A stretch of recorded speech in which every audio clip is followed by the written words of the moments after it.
Žodis Liubavas prūsų kalba reiškia meilę, santuoką. Tai gali būti, kad prieš daugelį metų čia atsikėlė prūsų gentis ir jos apsigyveno Gerėjos upės slėnyje, na ir taip susiformavo tas pavadinimas.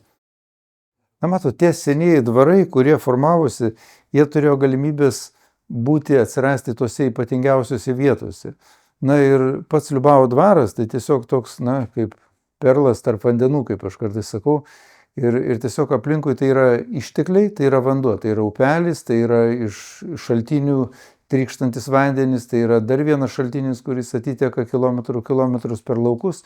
Tiesiog tai yra vanduo, kartu tai yra, reiškia vanduo, tai yra kas? Tai yra žuvis, tai yra kita vertus, tai yra vėlgi yra vandens barjeras, tai yra apsauga, reiškia. Tai sodybos, kurios kūrėsi viduramžiais, kurios senosios sodybos tiesiog jos nebuvo saugios ir jos buvo formuojamos taip, projektuojamos taip, kad aplinkui suptų vanduo, kad jeigu yra užpuolimai kažkokie, tai reikia apsiginti ir taip toliau, tai jie turi tą vandenį. Na, aišku, vanduo yra ir estetika, ir grožis, ir Liubavo dvare irgi formavosi tiesiog turint tokius išteklius, vandenį, tą visą, reiškia, formavosi būtent sodyba, kuri greičiausiai buvo prieš tai, turėjo tokią ir gynybinę funkciją, na, o vėliau tie, na, tvenkiniai išliko, jie galbūt buvo kažkokie patobulinimai, technologiniai patobulinimai, na, o pastatai vėlgi jie keitė savo funkcijas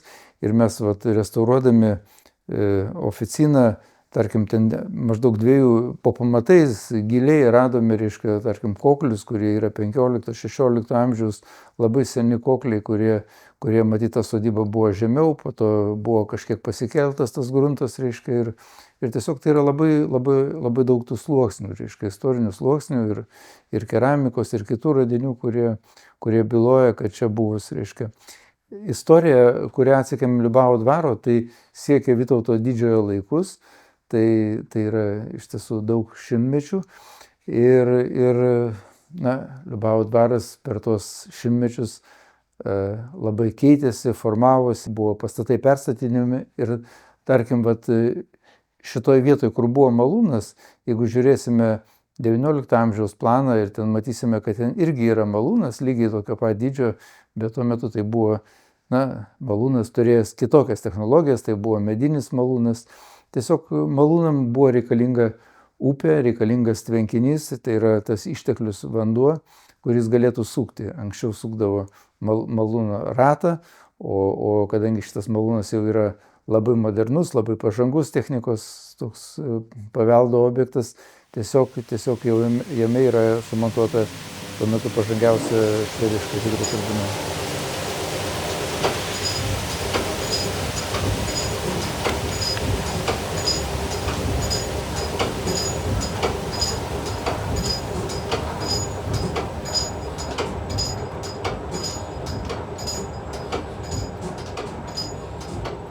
Liubavo dvaro malūnas pastatytas 1902 metais.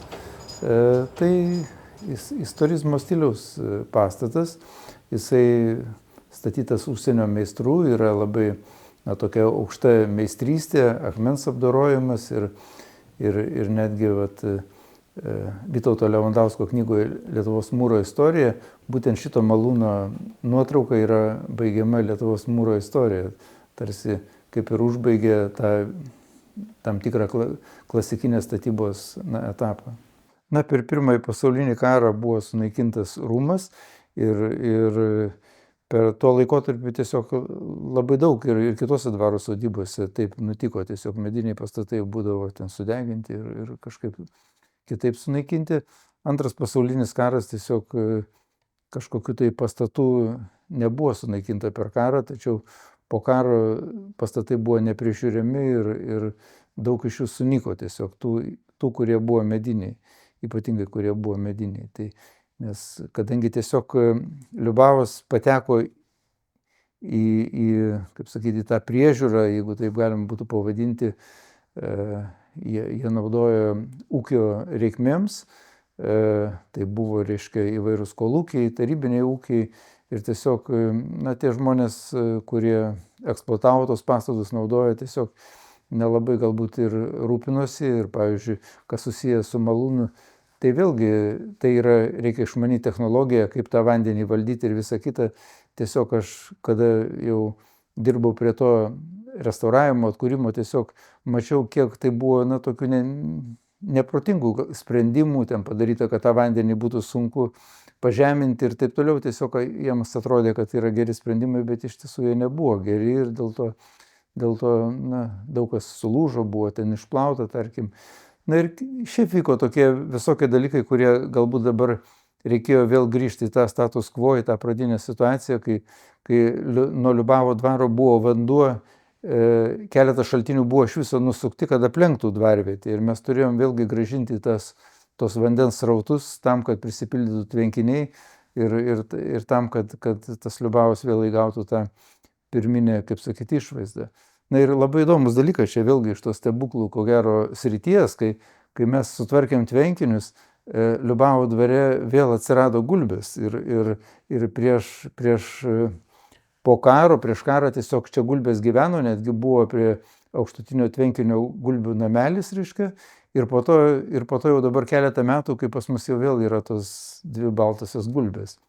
O atsirado, aš nežinau, iš kurio laikotarpio. Gali būti, kad kada Liubavo dvaro priklausė Goštautams, Mikalojui Radvilai Rudajam, tai Goštauto žmona buvo Barbora Radvilaitė, kito savininko žmona Žygimanto Augusto, vėlgi Barbora Radvilaitė, ir po to jinai buvo Barbora Radvilaitė to trečiojo savininko tikroji sesuo, Mikalojaus Radvilo Rudojo.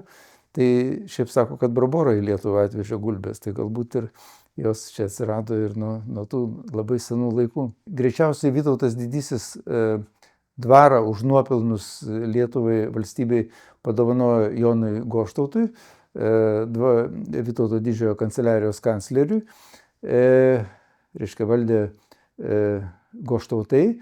Kaip žinote, Albertas Goštautas yra pirmo Lietuvos statuto, pirmo Lietuvos, kaip sakyti, konstitucijos pirmosios autorius. Tai reiškia valdė Goštautai, po to po Goštautų, kada Goštautai jau išmirė, dvaras atiteko valstybei, Žygimantui Augustui, Lietuvos valdovui. Po Žygimanto Augusto valdė Mikalojus Radvila Rudasis, po to grafai Golėjevskiai, 2 kartus Tiškevičių šeima skirtingais laikotarpiais valdė, Krišpinai Kriščinšteinai, Panemunės Pilaitė yra likusi tos pačios šeimos, jie savi kildino iš senovės romėnų, įdomi šeima, Tyzenhauzaitė ir Sliziniai. Paskutinis herbas yra Svet. O čia yra mano paties herbas, oficialus, aš esu legitimuotas būtent pagal senelės liniją, tai yra herbas Ušackai, tai yra avinėlis sužeistas, prosenelis gavo tą bajorystę už Liucinos pilies gynybą nuo Maskvos užpuolikų.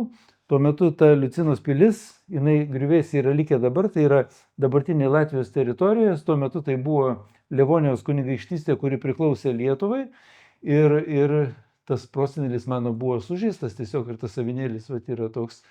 Ir čia, matyt, už narsą buvo suteikta bajorystė.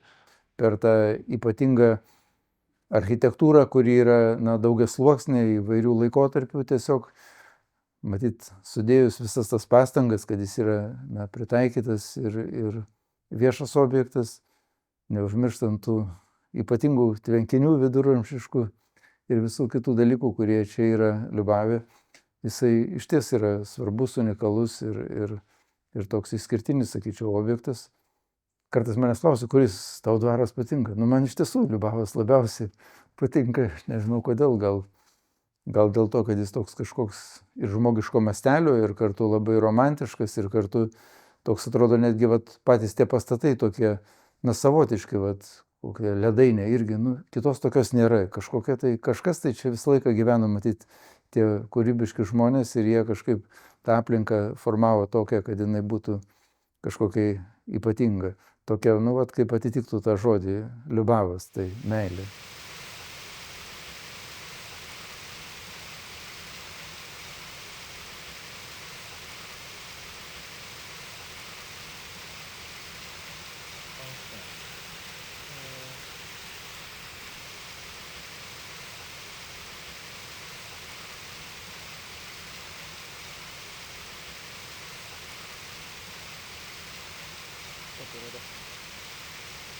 Exposure. Tipo,